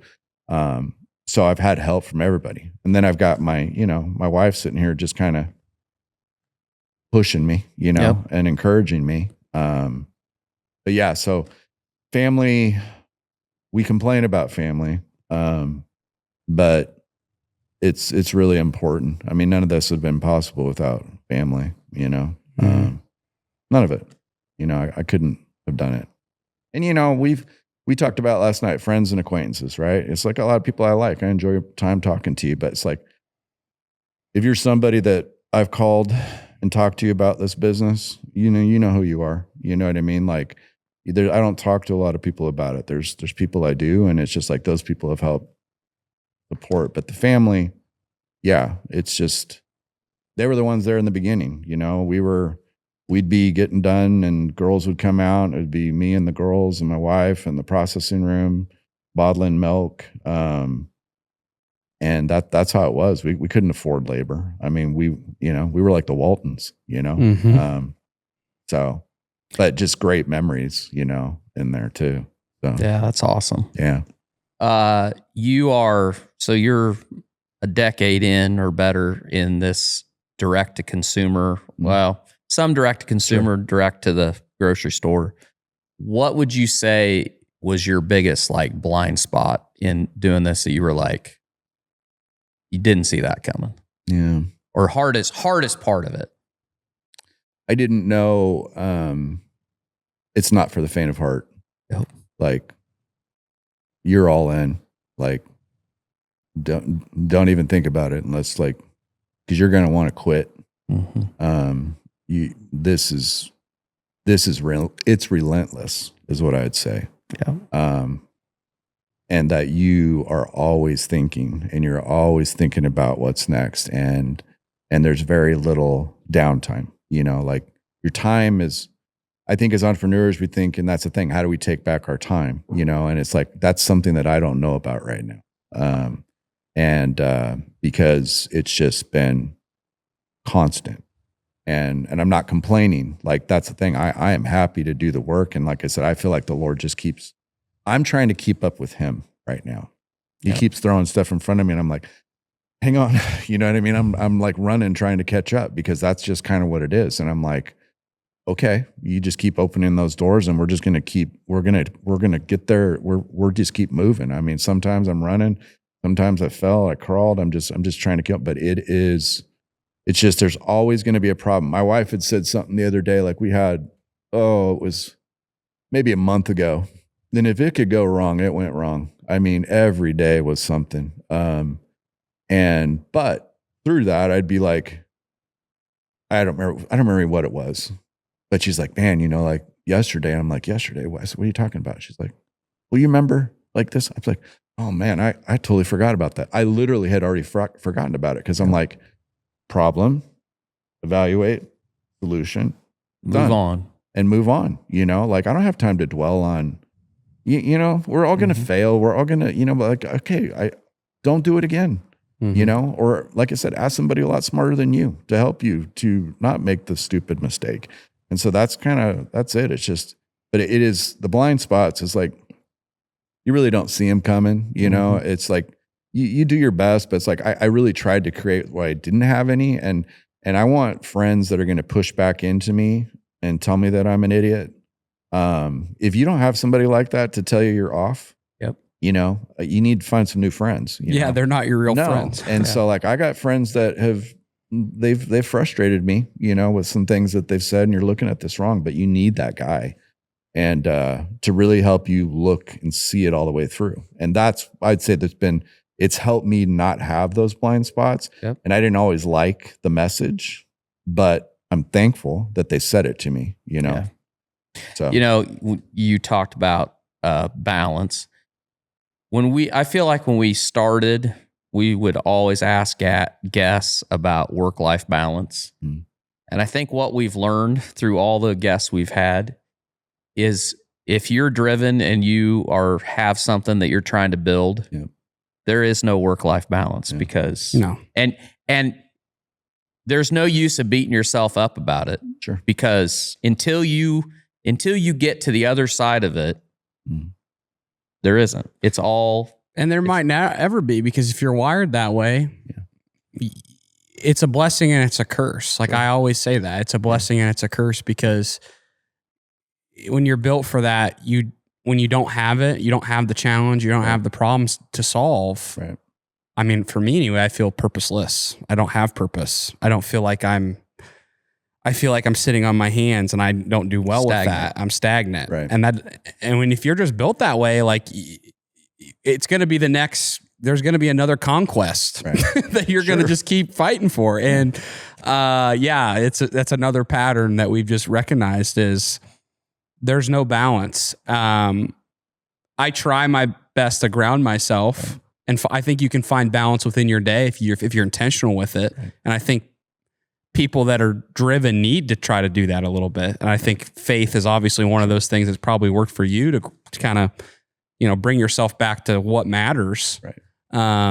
Well, and even at that, like, I was just thinking, if you think about, like, what's the heart posture behind the motivation? Like, why are you pushing into this? And we can say it's relentless.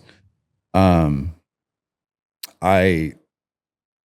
wasn't driven by money. That wasn't why I started this. I'm just like, my giftedness is I know how to work with cows. How do I make a living to care for my family? And so, but my head, because it was relentless and my head was down, like, I didn't really even realize, what the business was doing, because I have complete and total trust in my mother-in-law.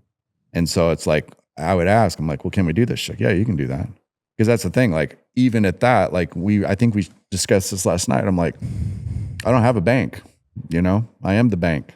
And it's not sexy working with cash, especially when you don't have any, when you first start. Mm-hmm. And so it's like, Dave Ramsey would say, act your wage, and that's those are true words. And so it's like, it's not fun, like, when you've had life at a certain level, to go backwards, and not be there and have to say no.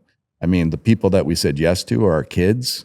Like, when I say truly, like, when people like to use sacrificial, it's like, we had to sacrifice, for our kids. And I'm not saying that like poor us. I'm just saying we want to do that. We wanted to do that for them. We didn't want this to impact them any more than it had to. But like, what I love that happened through this is it created that grit, and it created something where you are truly thankful. You're thankful for every blessing, and when you give your kid, when we give them a gift, like, they actually are truly appreciative and thankful. It wasn't an expectation. It wasn't anything. And what a blessing, just to be. So you don't see God's purpose through it all, but on the other side of this, like, he's made me so thankful. And so like you said last night, money's a gift, money's not the problem. It's the love of money. Mm-hmm. That's what it talks about. And so if that's your heart, like, and you got to check yourself, and you got to ask the Lord to check yourself too. Like, what's driving this? It's like, okay, if it's not about that, and we're called to be good stewards, and we're called to, it's his money. So it's giving it back to him in our form of thanks, with a joyful heart, not out of obligation. I don't deserve, like, I'm just so blessed that he would continue to use me as this avenue right now. And then the exciting part is having my son-in-law and my daughter a part of this now, and their desire to take this, and now having, their son, and then my other grandson. It's like, I've talked with Dylan about this. I'm like, if your son or daughter, whatever, doesn't want to do this someday, and your nephew comes to you and says, hey, Uncle D, I'd really like to be a part of this, I'm expecting you to do that for him. You know what I mean? And keep it to where I don't care. I don't care about my last name. You know, it doesn't matter. You know what I mean? As far as I'm concerned, like, my son-in-laws, they are my sons. I don't look at them as the married-ins. They're my kids. And so and that's something too about family. When you treat them like that, and they come in, it's like, they're my blood as far as I'm concerned. So, that's awesome, man. Yeah. What, speaking of family, one more thing, like, what has it been hard to wear the dad hat, boss hat, kind of at the same time? Like, how do you balance that, of being the dad, but also, hey, because that's, working with family, we know what that's like. It's not the easiest thing in the world, but it is definitely damn rewarding if you can figure out the right mixture there. We really try to shut it off when we're together, like, especially if we do Sunday dinners at the house. We'll say, sorry, we got a couple quick things, then we're done. We're not talking about this. Like, when we're together, we want to be together. We want to be intentional. We're not going to let Trisha hear this part. Yeah, we're terrible. So every Sunday dinner at our house, before my kids come, Trisha looks me straight in the eye and she says, now, we're not going to talk about business the whole time, all right? You and Sawyer don't need to be doing this, or Clay and Sawyer don't need to be talking about real estate, all right? Yeah. And so then we muscle through. And I think boys might be a little bit different. because we have a really hard time, not just, we can try, Sure. but when you're passionate about something, somehow it always veers off into that. And then I look across the table and Trish is just, Yeah. No. but that's good. It. That's a Well, good, like I said, it's good rule. It's a part of our life, and my wife will say this, like it is. It's just it's part of our DNA, like, and we have to discuss certain things, and everybody's chipping in different ways, and so it's just like it is part of the conversation. But when we're together, I really try to turn it off, and you know, depending on season of life. I mean, you getting started now, you know, like you can either work hard now and get there and delayed, you know, gratification, if you will, say no, or you can start later. And, you know, so for me, it was like, I just, this wasn't what I saw in my life, but here we are. And so it's like my kids understood to the best of their ability, you know, and I tried to be present even at that. Like there were nights where it's like, you know, my girls were cheering and it's like, I just got done milking. It's an hour drive to the school. My wife's like, don't come. It's going to be over. I'm like, I'm on my way, you know? And even if I got there for the last couple minutes, just so they could see that I was there in the stands. I mean, that's what it was. And it's like, I had to say no to a lot of things, you know? But what I guess for me, what I was happy about is just like my wife is my wife is a Proverbs 31 woman, is what she is. Sorry, guys. no, you're good. She's held it down. And I'm so thankful for that. Yeah. But what she's a wife, she's a mother, she's a friend. She's all those things. And like I said, I could work myself to the bone. I don't care. But the fact that she could be there, you know, or at least that she was there, like I'll do whatever I have to do to make that happen. Like there were talks at times, she's like, well, maybe I should get a job. I'm like, no, your job is here. Like I'll do whatever I got to do to make sure that stays that way. And if we have to say no to some things to make that happen, so be it.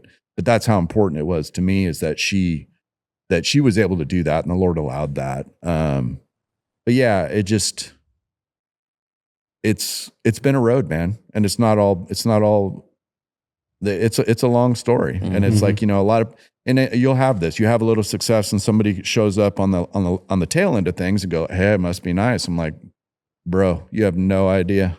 You have no idea what's all in this. And like, you know, that's why it's good with the reflecting back and looking at photos and seeing those reels and like, oh my gosh, like this is where we were. This is where it started, man. It's wild. So, but yeah, pretty crazy. It's amazing. No, you definitely, you guys make a really good team, it seems like. And it's awesome to see the relationship you guys have. And, you know, as a young guy looking for a wife, what are some tips? Like, what do you, in today's world, there's a lot of things broken, right? Yeah. But if you were talking to a young man about looking for a wife, what advice would you give? Well, first off, I mean, as a man, I mean, we're called to love our wives, and even like with the agriculture that we do, and it's not, no one likes, because it's not PC anymore. But what we do is we're animal husbandry. Like, think about that term. Like we're caring for them. And a true man does that and serves his family. And I'll have people that ask when they get married, like, what's the secret to staying married? I'm like, die to self, you know, serve the spouse. And I can be, you know, I didn't always do that well. But it's really about putting her needs before myself. And you want that. Like what you need to do is you need to see that woman is on fire for the Lord, that she loves the Lord. And she wants to be a wife and a mother. I don't have any problem with you working, you know, if that's, you know, everybody's story is different. But for me, what was attractive about, I knew that my wife today, her biggest dream was to be a mom, you know, and she wanted to make a house a home. And boy, does she make a house a home. And so that was beautiful. That was attractive to me, that femininity. I don't want to date a dude. You know what I mean? And I'm not saying in the sense of the guy, but I'm like, I want a woman. Yeah. I want the complementary side, the femininity that she brings and softens the edges on me, you know? And cause like, you know, she's tough, you know? And she sets me straight, you know, and points me back. And she's the one that'll call out the blind spots. If anyone's going to do it, it's her, you know? And I always say, no one likes to hear that you suck. And sometimes I do, you know, but quick to forgive. Get real comfortable. I told my kids phrases, I am sorry. Will you please forgive me? Like, if you can't say that, I mean, that's a big problem because you're going to say it a lot. And so get comfortable with those phrases and mean it, you know, and change. Like, I'll have people say to me, not in a positive light, but, oh man, you've really changed. Boy, man, I hope so. Thank you. Yeah. You know what I mean? Right. Right. Yeah. And so that's it. Like, change is a part of it. And as we get older and the Lord gives us a little bit more wisdom, a little bit more discernment, but you're not just marrying the girl, you're marrying her whole family. So that's a very big consideration, is that, what does she come from? You know what I mean? Like, I've got a great family. Not just great just with her folks, but like even extended, like her aunts. I was one of the first to marry into their family, and like all her aunts and uncles and her cousins. And I love this family. It's a great family. And so it's a whole view. But yeah, I mean, she's got to be walking with the Lord. I mean, you got to start there. I mean, you need to be, it says in the Bible, be equally yoked, you know?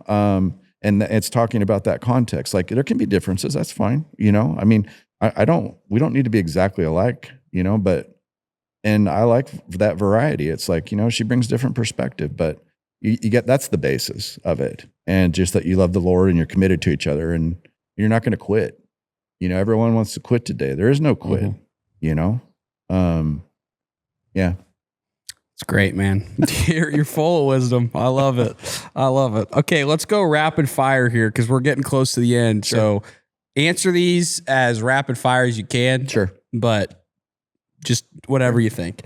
So number one is hardest part about farming in Arizona. Just volatility of the markets. You know, I'm tied into commodity agriculture. It impacts me. Even though I'm a small guy, I mean, I'm still watching the markets and seeing, like, you know, if I get stuff bought right, you know. So I'd just say it's always it's always going to be volatility. It even impacts me, even with a premium brand. So. Yeah, you're no different than anybody. Dairy. Your single biggest expense, I'm assuming, is probably feed. Is it feed and packaging? Yeah. Did we even touch on what you feed your? I don't think so. That'd be interesting. All I feed, like I said, is I just feed alfalfa. I feed a little bit of I'll feed some Sudan grass, and barley. That's it. Yeah. And but again, that roller coaster ride is, like I said. I mean, I saw in our market, I saw hay get up, you know, close to $400 a ton. Yep. And then, I mean, when we started, I was paying $140 a ton. You know, so it's just like every year you just don't know. And I've got outside, I've got Saudi in my market, I've got China in my market. Yeah. You know, so it's like it's hard to compete with oil money. You know? Yeah. And so, and everyone wants volume, which I do feed volume, but, yeah, it's for, again, it's the whole deal. Quality over quantity is my motto at the farm. And so premium inputs, for our cows, that I think makes beautiful milk. And, yeah. So. What's the best trait that you possess that has made you really, what do you think is the best trait that you bring that's gotten you where you are right now? Optimism. Yep. Yeah. Yeah. Yeah. I think a lot of people, I'm like, you know, shoot, man, I'm drowning. Well, you know, my wife would be like, yeah, man, you're sitting there, you're drowning and you're still like, I've got this, you know what I mean? So, but I would say I'm pretty optimistic. Yeah. Lemonade out of lemons. Yeah. Pure optimist. I think you got to have that. Yeah. Best way to drink raw milk. Is it cold? Is it with cookies? Is it what's the best like combo or way that you're like, man, this hits different? Well, yeah. I mean, I know like my wife puts it in coffee every day. I like cold brew, you know, like if I really want to get the nutritional value out of what it is, I don't want to put it in, scalding hot coffee. But so for me, like a lot of times she'll have coffee in the afternoon. She's like, you want milk? Yeah, absolutely. So that's how I like to drink it. Yeah, that's something we might, I know this is rapid fire, but for people, so obviously raw milk is a premium product. Yep. However, if you're going to buy it, you probably shouldn't buy it and turn around and waste it by either baking with it or putting in hot things because you're basically micro doing what pasteurization does. Yeah. So if you're gonna spend the money to buy raw milk, put it in cold things or drink it cold. Right. And I would say if most people drink it, but I mean, even at that, like it's a quality milk. So it's like if you bake with it or cook with it, it's a premium ingredient to it. Right. And so there's still value in that. But if you're looking for your own health, I mean, and that's it. I think most people are drinking it or putting it in something cold. Like if you're putting it in hot, I mean, she does it every day, and that's fine. That's what she wants to do. But that she needs her coffee and her cream. I mean, that's what she does every day. Well, and what's the average cream content? Because what you're selling is whole milk, right? Raw, right? I would say on average, like we're probably running probably between a 4.5-5% butterfat. Just depending on the season. Cows are stressed in the summer. It might drop a little bit, but it's like, it's not the extremes, and again, I'm not drinking Jersey milk's like drinking butter. I don't want to, I don't like that oil slick on my, the back of my tongue and stuff. So it's like, and the Holsteins is like, you can get the fat out of them, but it's kind of like drinking more like water. You know what I mean? It's right there in the middle. It's the perfect balance. And it's just, I don't feel there's any aftertaste to it. Like when you're drinking it, just kind of goes down smooth. And so, I'm always going to promote this cow. I just think they make the best milk. So you make me really want to try. Like I'm going to have to come down there and give it a whirl because you're like, I love milk. So you're just, I'm going to have to make a trip to Arizona. What is the biggest lie the dairy industry tells the public?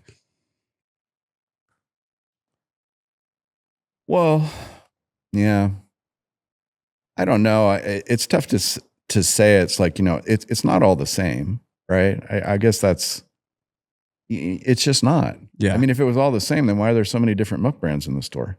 Yeah. And so I guess that's the thing. It's like milk is milk. I get it in theory, but it's not, and I mean, and we talk about this. It's just like, there's so many different avenues that people are pushing into and regenerative and all these different things. And then that's great. But it's just like, if it was all the same, it should all be labeled the same. It's not all the same. Yeah. Mm-hmm. So, and just that generic, if you will, bland, like you don't need to advertise for milk, like on a national level. Like what is that even?